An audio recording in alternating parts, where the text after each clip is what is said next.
we've got a pair of battery isolation managers. These are a really cool piece of equipment. They connect your house battery bank and your chassis battery bank together in a motorized unit. And the complaints that we've got here, let's see, our first one, this unit right here, we've got customer states house battery does not charge when driving. Yeah, that could be a problem. Found on the BIM, they had 12 volt on the ignition post on their bin. They had a good ground, which is always good. That's another important thing to check. They got chassis power on one side, a house on the other. Good deal. They discharged the battery so that the house was at 12.8 and the chassis was at 14.2 and the solenoid did not activate. The aux start, they were having trouble getting that to work, but they went ahead and replaced and retested the BIM. Now, the issue that's going on with this one is just a simple misunderstanding of the parameters under which the BIM automatically functions. So it's got two main ways that it works. It's got an automatic function and it's got a manual function. The manual function is that battery boost or that aux start feature as it's laid out.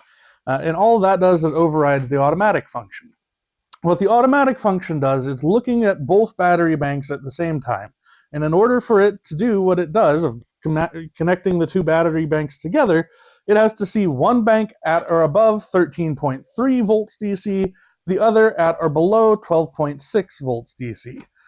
Now, if we take a look at our example again here from our cause, they lowered the house side down to 12.8 volts DC.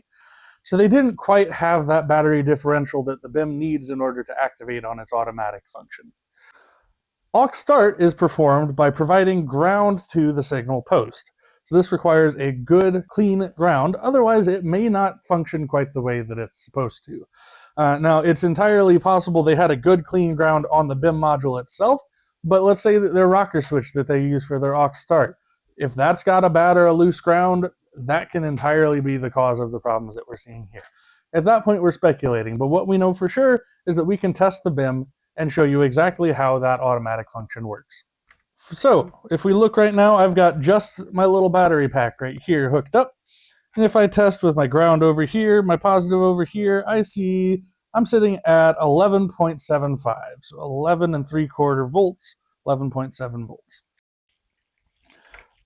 Now I'm going to turn on my power supply over here. Remember that range was 13.3 on the high side down to 12.6 on the low side. So we've got the 12.6. We're at 11.7 on our batteries here. We should be able to automatically function.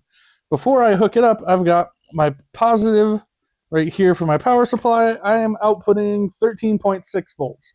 So I'm right above that range where I need to be. Now I'm going to simply hook up the batteries here. If we take a look, I've got my positive over here, and there we go. We clicked over pretty much immediately. So if I take my positive, I put it down here on the battery post. And my negative over here, I'm going to see 13.6 on my house side. We're going to call my battery or my power supply our house side. If we go over here to our chassis side, we see 11.82. So it actually hasn't clicked over quite yet. But it can take up to, in my experience, up to about 3 minutes. The easiest way you're going to tell is if you take your positive and your negative post and put one on each of the batteries, it'll show you the difference in voltage. So right now we're sitting at a negative 1.8 volts. So there is a 1.8 volt difference between our two battery posts. We're going to give it a little bit of time because like I said, it can take up to, in my experience, about 3 minutes for it to click over. Once it clicks over, what we're going to see that battery difference basically disappear. We might be within 0.1 or 0.05 volt range between the two different battery banks. Because what's going to happen is customers oftentimes think, oh, well, I'm just using my engine alternator to charge my house batteries. It's not quite how it works. I like to think of it as you've got 2 cups of water, one that's mostly full, the other one is about halfway full. What the BIM does is it takes from one glass, spills it over into the other glass, so that way we've got a little bit more of a higher level between both of our different glasses. That's what's going on with our batteries on the BIM. We've got our 2 battery banks. One of them's getting full. We're going to spill some of that charge over into the other one to fill it up. That does take down the charge a little bit from your one battery bank, but the engine alternator or your converter when you're plugged in are going to make up the difference as soon as those batteries disconnect. Oh, there we go.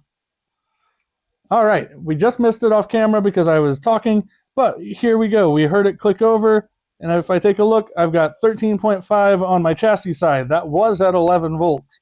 I'm going to look at my house side. I've got 13.6. If I look across the two banks together, I've got 0.06 volts. So we know now that this has worked correctly. It saw the right voltage differential, clicked over, and now we're charging our batteries. Our other BIM that we have. Complaint is that the coach is not charging off the BIM and the resettable breaker keeps tripping. Cause is faulty BIM would not activate when receiving 12 volt on the ignition post. And correction, they replaced the BIM once installed. With the engine running, the BIM activated and charged the house. So what was missed here? The ignition signal is not required for the BIM to operate. That's a little bit of a misconception. People think, oh, well, the BIM is obviously watching for ignition, so that way it knows when I'm running the car and can charge up the batteries. All the module cares about with that ignition post is a change in status on the post. So if the batteries are connected to each other and the status of that post change, when I say status, I mean, does it have voltage, does it not have voltage? If that status changes while they are connected, the batteries will disconnect. I want to demonstrate that for you here. I've got this module right now. It is latched. We've got both these battery banks hooked up together.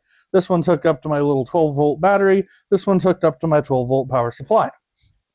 If I take a little jumper wire here, and I'm going to take from my positive right here, I'm going to touch my ignition post.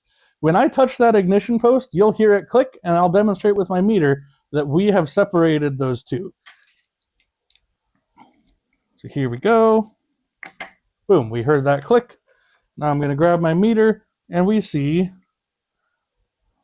12.4 on one and 13.6 on the other.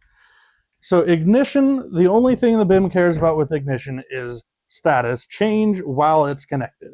And if you really think about it, this kind of makes sense. If you're actively driving down the road and your BIM decides to connect, as soon as you stop driving, the BIM is going to want to disconnect so it doesn't draw down one of the battery banks.